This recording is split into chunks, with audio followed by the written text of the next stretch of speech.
Okay, so Assalamu alaikum. Last class mein we did an 8 marker question. This was the first question of the chapter of the balance of payment. So today we would be doing a 12 marker question for the chapter balance of payment. So without wasting any time, let's start with this question. So first let's have a quick recap of what was the part A. So part A is in front of you guys. Part A was analyze what is meant by balance of payment and explain all of the accounts associated with the balance of payment. Okay. So we discussed what was balance of payment, we discussed what was inflows, what was outflows, we discussed what was current account, its four components, trade in good, trade in service, net income, net transfer. We discussed what was capital account, we discussed what was financial account, and then in the end we discussed the conclusion, which was about a balance of payment, equilibrium, disequilibrium, and errors and omissions. Okay? So today we would be going towards the part B, which would be covering the balance of payment policies. Okay? So let's start without any delays. Okay, so what is the part B? Your part B is discuss. Your part B is discuss whether policy of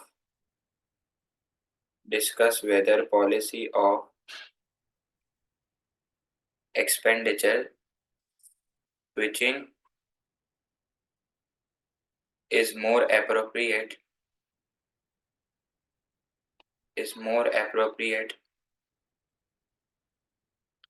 than expenditure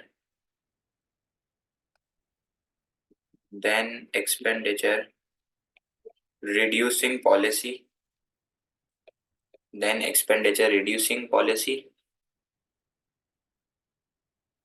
in an economy with a large balance of payment, current account deficit,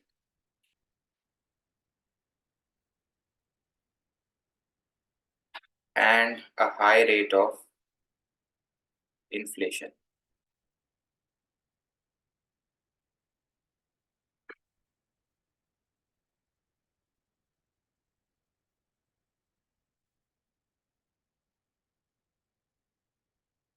Okay, so this is your 12 marker question, and I just wanted to know from you guys, since we have many 12 markers, so can you guys please let me know what would be the marking criteria of the 12 marker question. तो आप लोगों ने मुझे याद दिलाया कि sir in the 12 marker question we get 4 marks for the knowledge part, 4 marks knowledge के मिलेंगे, 4 marks analysis के मिलेंगे, we get 4 marks for the analysis part, and we get 4 marks for the evaluation part. ये 12 mark की marking scheme है कि 4 number knowledge के, 4 number analysis के, 4 नंबर आपको इवैल्यूएशन के मिलेंगे। सही। अब सवाल ये कह रहा है कि क्या एक्सपेंडिचर स्विचिंग पॉलिसी या फिर एक्सपेंडिचर रिड्यूसिंग पॉलिसी ज्यादा सक्सेसफुल होगी अगर एक इकोनॉमी के अंदर दो प्रॉब्लम्स को सॉल्व करना है। एक तो करंट अकाउंट डेफिसिट में है और दूसरा मुल्क में इन्फ्लेशन है। अब देखो, सबसे पहले तो मैंने आपको मार्क्स तोड़ के बता दिए कि 4 नंबर नॉलेज के, 4 नंबर एनालिसिस के, 4 नंबर इवैल्यूएशन के। अब मैं आपको सवाल के हिसाब से तोड़ देता हूँ। देखो, सबसे पहले तो अच्छा, हम लोग ए पार्ट में बीओपी की डेफिनेशन दे चुके हैं, तो we won't be repeating BOP. BOP भी नहीं समझाएंगे, करंट अकाउंट भी नहीं समझाएंगे, इनफ्लो आउटफ्लो, कैपिटल, फाइनेंशियल कुछ भी नहीं समझाएंगे। हमें जो चीज डेफिनेशन में समझानी होगी वो हमें ये समझानी पड़ जाएगी। ठीक है, इन्फ्लेशन क्या होती है, वरना नॉलेज का मार्क नहीं मिलता। तो सबसे पहली जो चीज हम लोग करेंगे वो हम लोग करेंगे डिफाइन इन्फ्लेशन। ये सबसे पहली चीज हो गई, define inflation, define aggregated demand and equation. ठीक है, डिफाइन एग्रीगेटेड डिमांड और उसकी इक्वेशन भी लिखनी होगी हमें। सर ये इन्फ्लेशन क्या होता है बेटा? इन्फ्लेशन का मतलब होता है महंगाई, महंगाई मतलब प्राइस का बढ़ना। ठीक है, फिर एग्रीगेटेड डिमांड और उसकी इक्वेशन बतानी पड़ेगी। तो एग्रीगेटेड डिमांड क्या है? सी प्लस आई प्लस जी प्लस एक्स माइनस एम। तो सर सी से क्या आता है? सी से कंजम्पशन एक्सपेंडिचर, आई से इन्वेस्टमेंट एक्सपेंडिचर, जी से गवर्नमेंट एक्सपेंडिचर। एक्स से एक्सपोर्ट रेवेन्यू, एम से इम्पोर्ट एक्सपेंडिचर, ये बता दिया, ठीक है सर। इसके बाद क्या बताएंगे, अब आते हैं हम काम की बात के ऊपर। सबसे पहले हम इसको बताएंगे कि ये एक्सपेंडिचर स्विचिंग पॉलिसी क्या है, ठीक है। सबसे पहले आप इसको बताएंगे कि एक्सपेंडिचर स्विचिंग पॉलिसी क्या है। अब ये एक्सपेंडिचर स्विचिंग पॉलिसी के ना इस सवाल के अंदर 4 मार्क्स आपको इस एक्सपेंडिचर स्विचिंग पॉलिसी के ऊपर बात करने के मिलेंगे। तो यार एक्सपेंडिचर स्विचिंग पॉलिसी में दो टूल्स होती थी, कोई बच्चा याद दिलाएगा प्लीज मुझे। एक्सपेंडिचर स्विचिंग पॉलिसी में दो टूल्स कौन कौन सी होती थी। नंबर 1 एक होती थी टैरिफ, नंबर 2 एक होती थी डेप्रीसिएशन और डीवैल्यूएशन। एक्सपेंडिचर स्विचिंग पॉलिसी में दो टूल्स होती थी, एक होती थी टैरिफ और एक होती थी डेप्रीसिएशन और डीवैल्यूएशन, सही। अभी आगे और भी बात करते हैं, फिर हमें मार्क्स मिलेगा एक्सपेंडिचर रिड्यूसिंग पॉलिसी के ऊपर बात करने के 4 नंबर मिलेंगे। इधर लिख दो भाई, एक्सपेंडिचर रिड्यूसिंग पॉलिसी के ऊपर बाकी 4 नंबर मिलेंगे आपको। अच्छा, एक्सपेंडिचर रिड्यूसिंग पॉलिसी के अंदर कोई बच्चा याद दिलाएगा कितनी टूल्स है। अगेन देयर आर 2 टूल्स, कौन कौन सी सर। बेटा पहली तो फिस्कल एंड मॉनेटरी पॉलिसी, जो पहली टूल है वो है फिस्कल और मॉनेटरी पॉलिसी, और जो दूसरी है वो है एप्रिसिएशन और रीवैल्यूएशन, ठीक है, एप्रिसिएशन और रीवैल्यूएशन। तो बेटा ये सवाल के हिसाब से स्विचिंग पॉलिसी के 4 मार्क्स मिल जाएंगे, रिड्यूसिंग पॉलिसी के 4 मार्क्स मिल जाएंगे, और जो 4 मार्क्स बच जाएंगे वो हमारे बच जाएंगे किसके, वो हमारे कंक्लूजन के बच जाएंगे। सर कंक्लूजन में हम लोग क्या क्या लिख सकते हैं। आप कंक्लूजन अगर लिखनी है आपको तो पहले मैं स्विचिंग के रिलेटेड बात कर रहा हूं। तो स्विचिंग में आप ये लिख सकते हो कि यार डेप्रीसिएशन तब इफेक्टिव हो जब सामने वाली कंट्री भी डेप्रीसिएशन नहीं कर दे। तो मैं इधर लिख दूं पहला point, if there is no parallel depreciation, if there is no parallel depreciation from other country, अगर दूसरी कंट्री है ना कोई पैरेलल डेप्रिसिएशन नहीं कर दे, सही। अच्छा, फिर अगर मैं आता हूं इस वाले पार्ट के ऊपर, एक्सपेंडिचर रिड्यूसिंग में, and you choose this policy fiscal and monetary, क्योंकि आपको इन्फ्लेशन को भी कंट्रोल करना है, और अगर आपने ये पॉलिसी चूज करी तो अगेन वही वाली बात है, मैं आपको अभी करके भी दिखाऊंगा कि अगर आप बीओपी को पॉजिटिव कर लोगे, आप इन्फ्लेशन को कंट्रोल कर लोगे, लेकिन आप एक दूसरा ऑब्जेक्टिव है उसके साथ कॉन्फ्लिक्ट मारोगे, and that would be full employment. तो मैं इधर लिख दूं, अगर आप ये वाली की लिख रहे हो फिस्कल और मॉनेटरी की, तो मैं इधर लिख देता हूं fiscal and monetary policy demand side policy का एक पार्ट है। Fiscal and monetary policy is a part of demand side policy, और डिमांड साइड पॉलिसी जो है वो उसको कहते हैं कॉन्फ्लिक्टिंग पॉलिसी। मैं आपको इन्फ्लेशन से पढ़ाते हुए आ रहा हूँ। Sir why is it a conflicting policy, because दो ऑब्जेक्टिव्स अचीव हो जाएंगे, जैसे कि दो ऑब्जेक्टिव्स अचीव हो जाएंगे, एक हो जाएगा प्राइस स्टेबिलिटी, ठीक है, और बीओपी पॉजिटिव हो जाएगा, ये दो ऑब्जेक्टिव्स अचीव हो जाएंगे। ठीक है, लो इधर राइट टिक मार देता हूँ, ये ऑब्जेक्टिव अचीव हो जाएंगे, लेकिन आपका जो कॉन्फ्लिक्ट है वो आएगा फुल एम्प्लॉयमेंट के साथ, फुल एम्प्लॉयमेंट अचीव नहीं होगा, ठीक है, समझ गए। तो ये आपके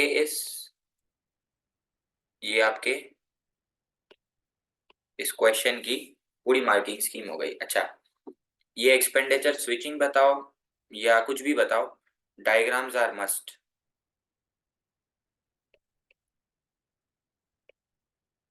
डायग्राम्स, ठीक है, सही।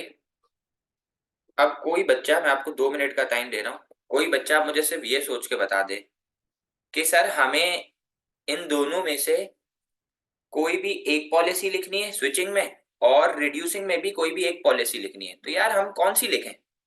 मतलब हमें जब है ना पॉलिसी चूज करनी है तो हमें ये सोच के करना है कि यार ऐसी कौन सी पॉलिसी है जो कम टाइम में पूरी कर सकूं मैं, और वो सवाल के जो एक्चुअल पॉइंट ऑफ व्यू है, जो सवाल के इशू है, उसको भी कवर कर ले। तो आप लोग जरा अभी अपना ओपिनियन दो, फिर मैं आपको बताता हूँ कि यार अगर मैं होता ना आपकी जगह तो मैं कौन सा करता। क्या पता तुम लोग सही बोलो। जी।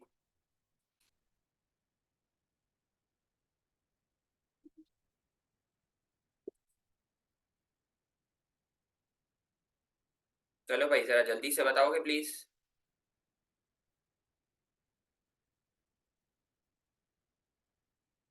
नहीं, एक्सपेंडिचर रिड्यूसिंग तो यूज करेंगे ही करेंगे, और एक्सपेंडिचर स्विचिंग भी करनी पड़ेगी। दोनों में से कौन सी ज्यादा अप्रोप्रिएट है? तो दोनों यूज करनी है, लेकिन दोनों की एक एक टूल करनी है ना। सही है, क्योंकि उस एक टूल में दो टूल को समझाने के दो डायग्राम के मार्क्स होंगे। तो जरा देख के बताओ कौन सी यूज करोगे, टैरिफ करोगे, डेप्रिसिएशन करोगे, कौन सी करोगे?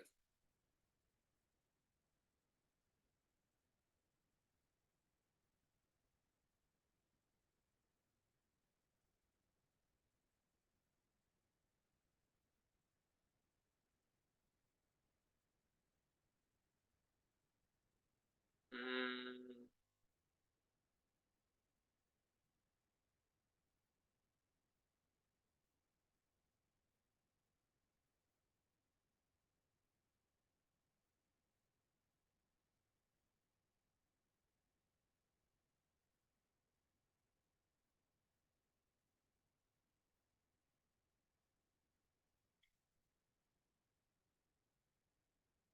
अब सुनना मेरी बात गौर से। अब देखो, अगर मैं कंक्लूजन को कंसिडर करते हुए बात करूं ना, तो अगर तो मैं टैरिफ लिखता हूं ना, तो फिर मुझे कंक्लूजन में मसला होगा। फिर मुझे लिखना पड़ेगा कि ऐसा ना हो कि सामने वाले मुल्क से रिटेलिएशन हो जाए, वो भी कोई सामने से टूल लगा दे। It's not a good conclusion. सही है, पहला रीजन। मुझे लिखना चाहिए डेप्रिसिएशन। इसकी वजह अब सुनना। सवाल ने बोला है कि एक मसला चल रहा है हाई रेट ऑफ इन्फ्लेशन, और एक चल रहा है कि करंट अकाउंट डेफिसिट में। तो बेटा हाई रेट ऑफ इन्फ्लेशन को तो हल करने के लिए ना, हमें इन्फ्लेशन को हल करने के लिए तो हम इन्फ्लेशन से पढ़ते में आए कि हमें पॉलिसीज यूज करनी पड़ती हैं। तो पॉलिसी तो हम लोग रिड्यूसिंग में तो हम लोग यही वाली लिखेंगे, ये बात तो फिक्स हो गई। तो अब मेरी बात सुनो, एक अच्छे बच्चे का आंसर होगा ना, वो डेप्रिसिएशन को चूज करेगा, क्योंकि उसके अंदर कंक्लूजन अच्छी है। तो देखो, ये फिस्कल की कंक्लूजन हो गई कि ये कॉन्फ्लिक्टिंग पॉलिसी है, सेकंड लास्ट वाली। और ये डेप्रिसिएशन की कंक्लूजन हो गई। हाँ, अगर आप एप्रिसिएशन लिखते तो आप वही लिख देते कि पैरेलल एप्रिसिएशन नहीं हो जाए। सही है। लेकिन टैरिफ में जो है ना, वो कोई इतनी खास कंक्लूजन नहीं बनती, बस आप उसकी इफेक्टिवनेस के ऊपर बात कर सकते हो। और प्लस हर बच्चा टैरिफ ही चूज करेगा। सर हर बच्चा टैरिफ क्यों चूज करेगा? क्योंकि बेटा tariff is easy. Tariff easy है लिखने में। सही है। अब आप लोग मुझे बता दें कि ये आंसर की मैं वो डिटेल्ड वाली मार्किंग स्कीम बनाऊं, आप लोग इसको पूरा अटेम्प्ट करेंगे। This is written in the notes, you just have to copy paste it and make the diagrams, and you can do it easily. या फिर यू वांट कि आई शुड डू इट, या तो मैं पूरा लिख के दे दूं, या तो फिर मैं मार्किंग स्कीम अभी बना दूं पूरी डिटेल, जिसमें ये टॉपिक एक बार फिर कवर हो जाएगा। ये दो पॉलिसीज डेप्रिसिएशन और फिस्कल मॉनेटरी कवर हो जाएंगी। Can you guys reply a little fast? I think marking scheme would be more better.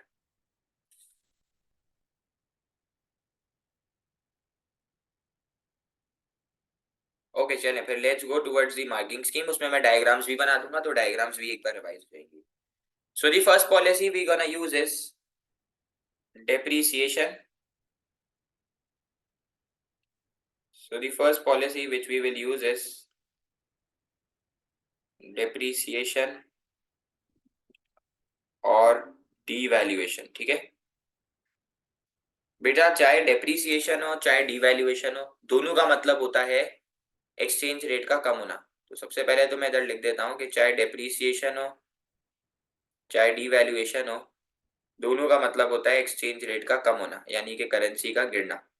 मैंने इधर लिख दिया कि चाहे डेप्रिसिएशन हो चाहे डिवैल्यूएशन हो, दोनों का मतलब होता है बेटा एक्सचेंज रेट का कम होना। ऐसा ही है दोस्त। चाहे डेप्रिसिएशन हो चाहे डिवैल्यूएशन हो, दोनों का मतलब होता है एक्सचेंज रेट का कम होना।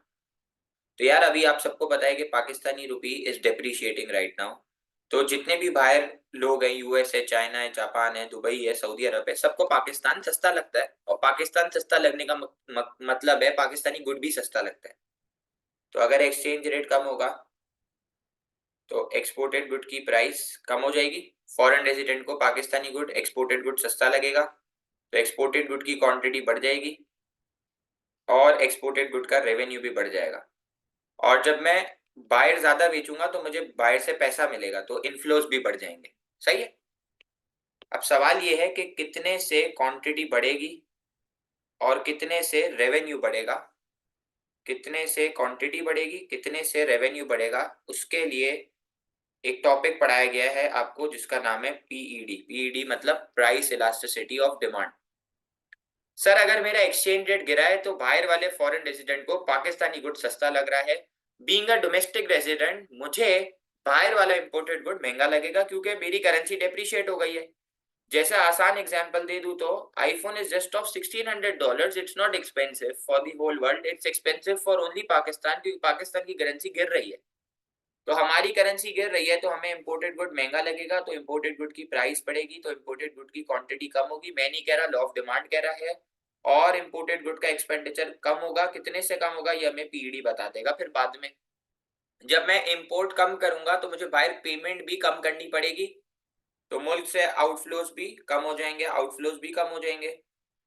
और कितने से क्वांटिटी कम होगी, कितने से एक्सपेंडिचर कम होगा, ये हमें कौन बता देगा? अगेन ये हमें पीईडी बता देगा। तो यार कोई बच्चा मुझे कोई बच्चा मुझे बता सकता है कि पीईडी के मुताबिक शॉर्ट रन और लॉन्ग रन पे अब हम लोग चले जाएंगे, और मुझे कोई बच्चा बता दे शॉर्ट रन में कौन सी डिमांड होती है, लॉन्ग रन में कौन सी डिमांड होती है। कोई बच्चा मुझे सिर्फ ये बता दे। अब पीईडी के थ्रू हम लोग शॉर्ट रन और लॉन्ग रन पे चले जाएंगे। तो यार कोई बच्चा मुझे बताएगा प्लीज, शॉर्ट रन में कौन सी डिमांड होती है, इलास्टिक या इनइलास्टिक, और लॉन्ग रन के अंदर कौन सी डिमांड होती है? Anyone please.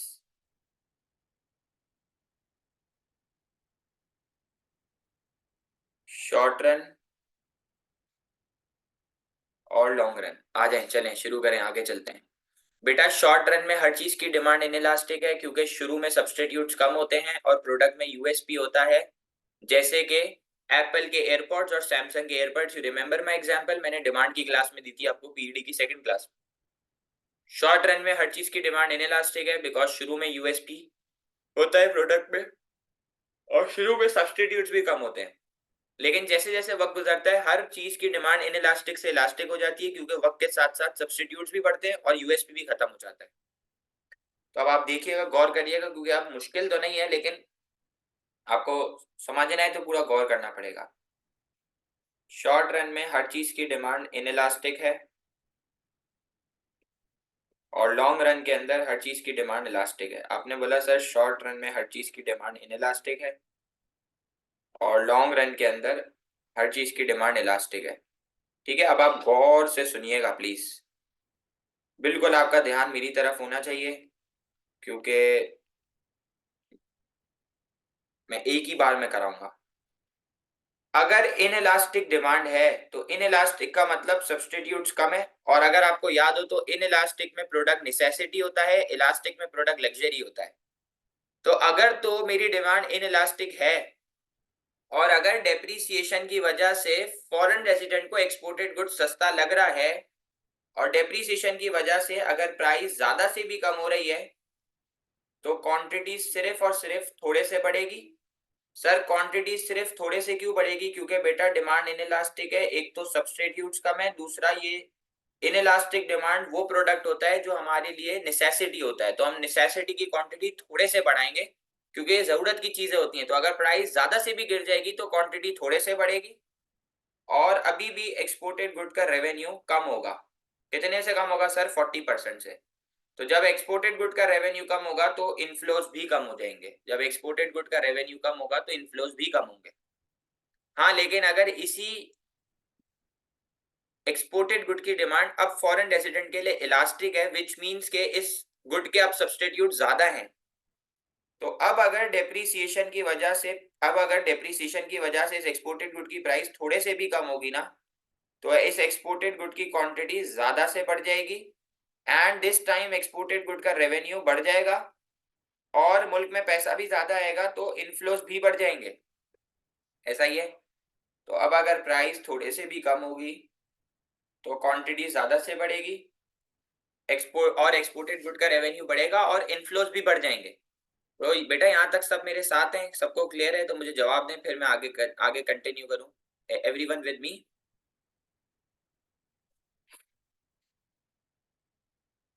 युसरा?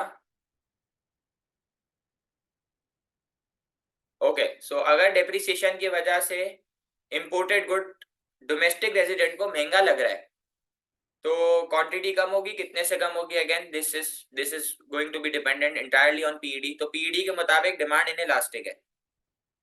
तो अगर डिमांड इनइलास्टिक है और डेप्रिसिएशन की वजह से अगर प्राइस ज्यादा से भी बढ़ती है तो क्वांटिटी कितने से कम होगी? थोड़े से कम होगी और इंपोर्टेड गुड का एक्सपेंडिचर बढ़ जाएगा।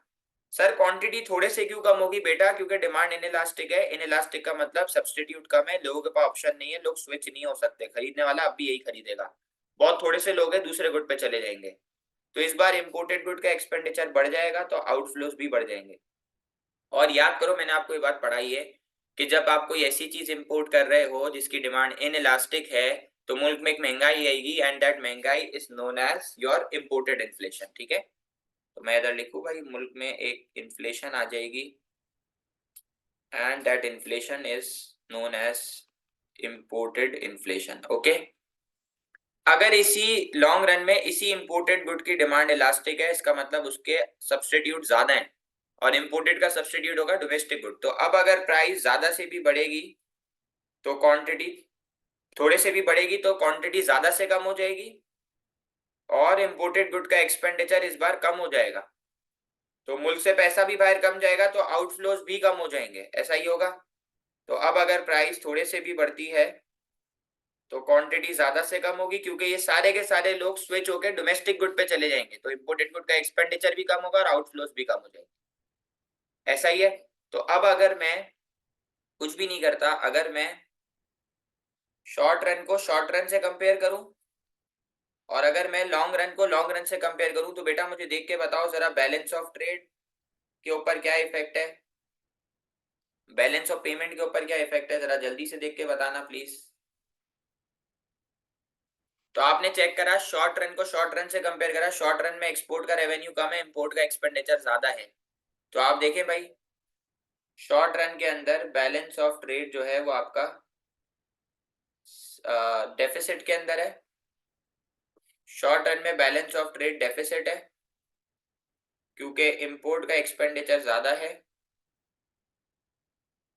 और एक्सपोर्ट का रेवेन्यू कम है। और लॉन्ग रन के अंदर सॉरी और बीओपी जो है वो पॉजिटिव है क्योंकि इनफ्लो ज्यादा है। शॉर्ट उसमें लॉन्ग रन में नेगेटिव में, बीओपी नेगेटिव में क्योंकि देखिए आप आउटफ्लो ज्यादा है और इनफ्लोस कम है। ठीक है, आप देखें बैलेंस ऑफ पेमेंट भी नेगेटिव है, आउटफ्लो ज्यादा है, इनफ्लो कम है। अगर लॉन्ग रन की बात करें तो आप देखें लॉन्ग रन के अंदर आपका जो बैलेंस ऑफ ट्रेड है वो सरप्लस के अंदर है। क्यों सरप्लस में बेटा? क्योंकि एक्सपोर्ट का रेवेन्यू ज्यादा है और इंपोर्ट का एक्सपेंडिचर कम है और आपकी जो कंट्री है इसका बैलेंस ऑफ पेमेंट पॉजिटिव है। सर क्यों पॉजिटिव है बेटा? इनफ्लो ज्यादा है और आउटफ्लो कम है। तो जरा मुझे कोई बच्चा देख के बताए डेप्रीसिएशन कब कामयाब हो रही है, कब कामयाब हो रही है? जब बैलेंस ऑफ ट्रेड सरप्लस या डेफिसिट, शॉर्ट रन या लॉन्ग रन? डेप्रीसिएशन कामयाब हो रही है लॉन्ग रन के अंदर, बिल्कुल ऐसा ही है। तो इधर लिख दूं भाई, छोटा सा ऊपर लिख देते हैं, depreciation is effective in the long run when demand for both exported good and imported good needs to be elastic demand होनी चाहिए दोनों की।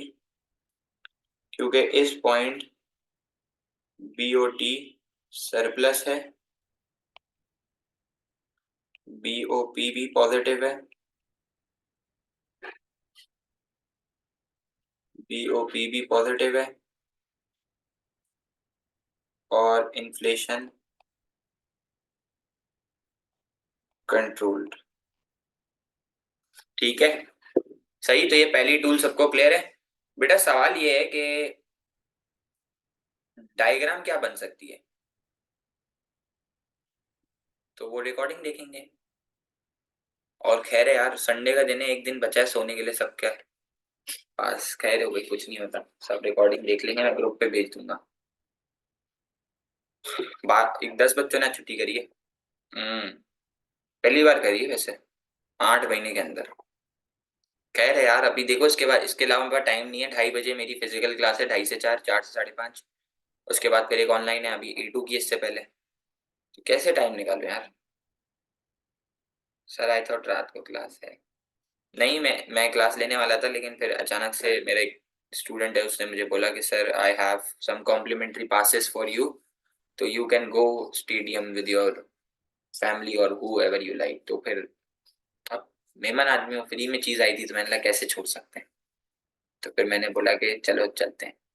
No no no no no no, Sunday को थोड़ी रात को यार, बच्चे मेरी जान निकाल देंगे, बोलेंगे फैमिली के साथ कौन जाएगा। इनको खाना भी तो खाना होता है ना हर इतवार को बाहर, ये भी तो मसला है। अच्छा अब मुझे बताओ, इस आंसर के अंदर हमने ये सब लिख लिया, डायग्राम कौन सी बन सकती है। एक डायग्राम तो बन सकती है, एक्सपोर्टेड गुड के क्वांटिटी बढ़ेगी। आओ इसको आगे लेके चलते हैं। जब एक्सपोर्टेड गुड की क्वांटिटी बढ़ेगी, तो इसका मतलब है हमारे गुड की कंजम्पशन बढ़ रही है और एग्रीगेटेड डिमांड बढ़ रही है, जिससे प्रोड्यूसर को सिग्नल मिलेगा। ठीक है, याद आ गया। सिग्नल मिलेगा तो प्रोड्यूसर को सिग्नल मिलेगा तो वो प्रोडक्शन बढ़ाएगा, डिमांड फॉर लेबर बढ़ेगी और अनएम्प्लॉयमेंट कम हो जाएगी। तो डायग्राम बन सकती है एग्रीगेटेड डिमांड के बढ़ने वाली, if you want to make. ठीक है, सही है। तो हमने डेप्रिसिएशन की पॉलिसी से दो चीजें अचीव करी, एक बैलेंस ऑफ पेमेंट पॉजिटिव कर दिया, सही है ना।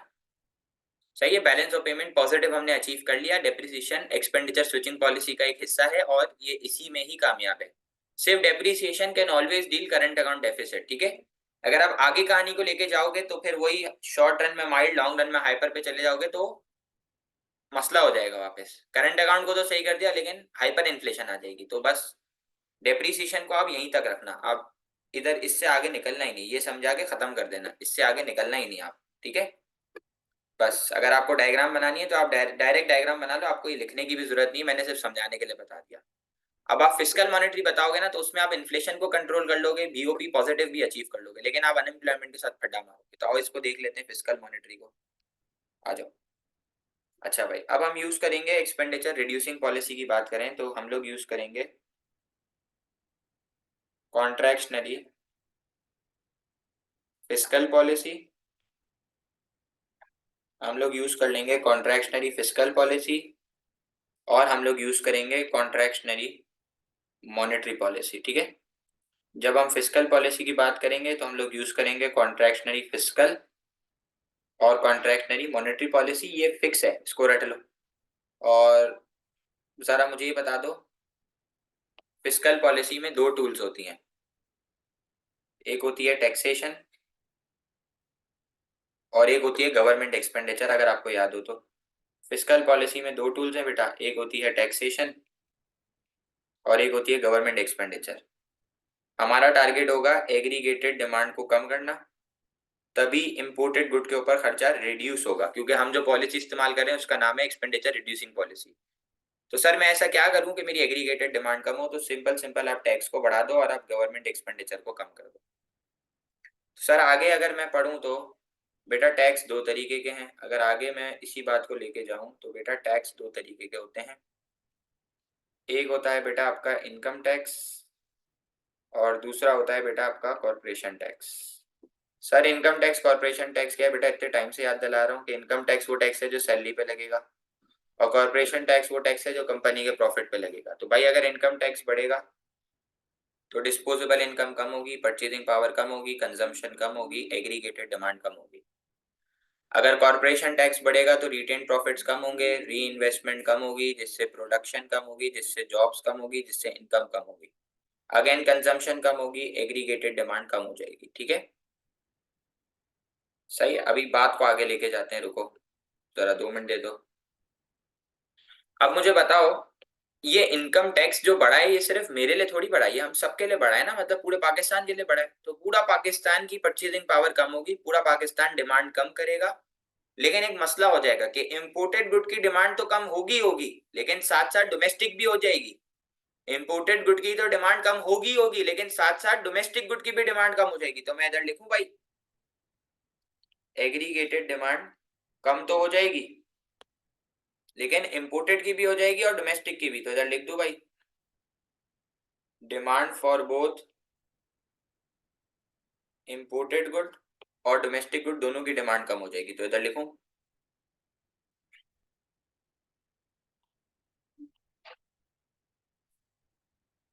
इंपोर्टेड और डोमेस्टिक गुड की दोनों की एग्रीगेटेड डिमांड कम हो जाएगी। सही है, डोमेस्टिक गुड की भी एग्रीगेटेड डिमांड कम हो जाएगी और इंपोर्टेड गुड की भी एग्रीगेटेड डिमांड कम हो जाएगी। एक मसला है बेटा, जब इंपोर्टेड गुड की एग्रीगेटेड डिमांड कम होगी ना तो उससे तो आउटफ्लोस कम हो जाएंगे और उससे बीओपी पॉजिटिव में चला जाएगा। ये तो अपना ऑब्जेक्टिव अचीव हो गया। लेकिन जब आप डोमेस्टिक गुड की डिमांड कम करोगे तो प्रोड्यूसर को सिग्नल मिलेगा, वो प्रोडक्शन कम करेगा, जिससे अगेन डिमांड फॉर लेबर कम हो जाएगी। डिमांड फॉर लेबर कम करेगा, प्रोडक्शन कम करेगा तो लेबर की जरूरत कम पड़ेगी, तो डिमांड फॉर लेबर कम होगी और आपकी जो अनएम्प्लॉयमेंट है वो बढ़ जाएगी। ये मसला हो जाएगा। तो देखो, रिड्यूसिंग पॉलिसी का एक मसला है कि वो कंक्लूजन वाली बात की डिमांड साइड पॉलिसी का हिस्सा है, तो ये एक ऑब्जेक्टिव तो अचीव करेगी लेकिन दूसरे के साथ कॉन्फ्लिक्ट करेगी। तो एक डायग्राम बन सकती है एग्रीगेटेड डिमांड के कम होने वाली, और उसी में ही दूसरा शिफ्ट दिखा के बढ़ा भी दो। अच्छा, गवर्नमेंट एक्सपेंडिचर कम हो रहा है। गवर्नमेंट एक्सपेंडिचर होता है रोड की फॉर्म में, स्ट्रीट लाइट की फॉर्म में। तो गवर्नमेंट एक्सपेंडिचर कम हो रहा है मतलब रोड कम बन रहे हैं, तो उससे जॉब्स भी कम बने क्रिएट होंगी, जॉब्स कम होगी तो इनकम कम होगी, इनकम कम होगी तो कंजम्पशन कम होगी और एग्रीगेटेड डिमांड कम हो जाएगी। तो कहानी घूम फिर के बार बार वहीं आ जाती है कि जब एग्रीगेटेड डिमांड कम होगी तो दोनों गुड्स की होगी, इंपोर्टेड की भी होगी और डोमेस्टिक की भी होगी। तो उससे वही बीओपी पॉजिटिव तो हो जाएगा लेकिन अनएम्प्लॉयमेंट बढ़ जाएगी। अब मॉनेटरी पॉलिसी की तरफ चलते हैं। फिस्कल सबको समझ आई, मुझे बताएं प्लीज। बेटा वैसे तो मॉनेटरी पॉलिसी के अंदर दो टूल्स हैं, money supply and interest rate, और दूसरी टूल होती है एक्सचेंज रेट। लेकिन हम सिर्फ यहाँ पे मनी सप्लाई और इंटरेस्ट रेट के ऊपर ही बात करेंगे। तो यार मुझे कोई बच्चा जरा याद दिला दे, मनी सप्लाई और इंटरेस्ट रेट के दरमियान नेगेटिव रिलेशन था। ठीक है, हमारा टारगेट है एग्रीगेटेड डिमांड को रिड्यूस करना। तो बेटा हम ऐसा इंटरेस्ट रेट के साथ क्या करें कि हमारी एग्रीगेटेड डिमांड रिड्यूस हो जाए, जरा सोच के बताना। हम इंटरेस्ट रेट को बढ़ा देंगे, मतलब मनी सप्लाई कम हो गई, ऐसा ही है। तो यार इंटरेस्ट रेट का इफेक्ट इतने टाइम से पढ़ा रहा हूँ, दो लोगों के ऊपर होता है, सेवर्स और बोरोवर्स। तो यार सेवर क्या करेगा, सेवर सेव ज्यादा करेगा और स्पेंड कम करेगा, जिससे कंजम्पशन कम होगी, एग्रीगेटेड डिमांड कम हो जाएगी। सर बोरोवर जो है वो बोरो कम करेगा क्योंकि कॉस्ट ऑफ बोरोइंग बढ़ गई है, तो उससे री इन्वेस्टमेंट भी कम होगी, जिसकी वजह से प्रोडक्शन कम होगी, जॉब्स कम होगी, इनकम कम होगी, कंजम्पशन कम हो जाएगी, जिससे अगेन एग्रीगेटेड डिमांड कम हो जाएगी। तो ये दोनों भी ज्वाइन होके उधर ही आ गए। ठीक है, सही, ठीक हो गया। अब सुनना, दो डायग्राम बन सकती है, एक एग्रीगेटेड डिमांड वाली और एक मनी सप्लाई वाली। तो आए मैं डायग्राम बनाता हूं। सबसे पहले इधर देखें, ये सबसे पहले दो एक्सिस बना दी बेटा। मनी सप्लाई वाली डायग्राम बना रहा हूं तो ऊपर आएगी लेबलिंग इंटरेस्ट रेट और नीचे लेबलिंग आ जाएगी क्वांटिटी ऑफ मनी। बेटा आपको जब से एएस पढ़ाना शुरू करा है तब से आपको एक बात रटवा रहा हूँ, डिमांड कर्व डाउनवर्ड है, सप्लाई कर्व अपवर्ड है। तो ये demand curve downward supply curve upward है, लेकिन मनी सप्लाई का कर्व एक ऐसा कर्व है जो वर्टिकल बनेगा, क्योंकि सेंट्रल बैंक का ऑब्जेक्टिव है प्राइस स्टेबिलिटी। ये मनी सप्लाई की लाइन वर्टिकल हो गई। तो अब मैं लेबलिंग कर रहा हूँ, ये हो गया मनी डिमांड, ये हो गया मनी सप्लाई, जहाँ पे दोनों इक्वल वो इक्विलिब्रियम। ये लेफ्ट पे आ गया इंटरेस्ट रेट और नीचे आ गया क्वांटिटी ऑफ मनी। ठीक है, मनी सप्लाई कम होगी, लेफ्टवर्ड शिफ्ट हो गया। देखें आप, ये मनी सप्लाई MS से MS1 के ऊपर कम हो गई, ये आपका न्यू इक्विलिब्रियम हो गया। तो यहाँ से आ गया आपका न्यू इंटरेस्ट रेट और ये आ गई आपकी न्यू क्वांटिटी ऑफ मनी। तो आप देखें मनी सप्लाई और इंटरेस्ट रेट के दरमियान नेगेटिव रिलेशन है, तभी जब मनी सप्लाई कम हो रही है तो आप देख सकते हैं डायग्राम में इंटरेस्ट रेट जो है वो आपका बढ़ रहा है। ठीक है, दूसरी डायग्राम जो बन सकती है वो एग्रीगेटेड डिमांड के बढ़ने वाली या कम होने वाली। तो दोनों डायग्राम में एक ही शिफ्ट दिखा देंगे तो हमारा टाइम भी बच जाएगा। तो बेटा मैक्रो की डायग्राम है, लेबलिंग होगी, ऊपर आएगा बेटा प्राइस लेवल और नीचे लेबलिंग आएगी रियल इनकम। ठीक है, मैक्रो के अंदर लेबलिंग क्या है बेटा, ऊपर आएगा प्राइस लेवल, नीचे आएगा रियल इनकम। कुछ भी नहीं करना, demand curve downward, supply curve upward, जहाँ पे दोनों इक्वल वो इक्विलिब्रियम, वहां से आ गई प्राइस क्वांटिटी। ये लो लेबलिंग कर देते हैं पहले, ये एग्रीगेटेड डिमांड, ये एग्रीगेटेड सप्लाई, ये इक्विलिब्रियम, ये प्राइस, ये रियल इनकम। बेटा एग्रीगेटेड डिमांड बढ़ेगी तो राइटवर्ड शिफ्ट, एग्रीगेटेड डिमांड कम होगी तो लेफ्टवर्ड शिफ्ट। जहाँ पे दोनों मीट हुए वो इक्विलिब्रियम, वहां से आ गई प्राइस और वहां से आ गई रियल इनकम। देख लें जरा इधर, ये एग्रीगेटेड डिमांड बढ़ी है AD से AD1 पे, ये एग्रीगेटेड डिमांड रिड्यूस हो गई AD से AD2 के ऊपर। सही है, ये प्राइस इंक्रीज हो गई P से P1, ये रियल इनकम इंक्रीज हो गई Y से Y1, ये इक्विलिब्रियम चेंज होके हो गया E से E1। ठीक है, अब एग्रीगेटेड डिमांड कम हो रही है तो ये न्यू इक्विलिब्रियम हुआ, तो ये प्राइस P से P2 के ऊपर कम हो गई और ये रियल इनकम Y से Y2 के ऊपर कम हो गई। तो ये आपका पूरा आंसर है। कंक्लूजन में हम लोग लिखेंगे पैरेलल डेप्रिसिएशन और fiscal monetary is a part of demand side policy, it is a conflicting policy. So if this is clear, you guys can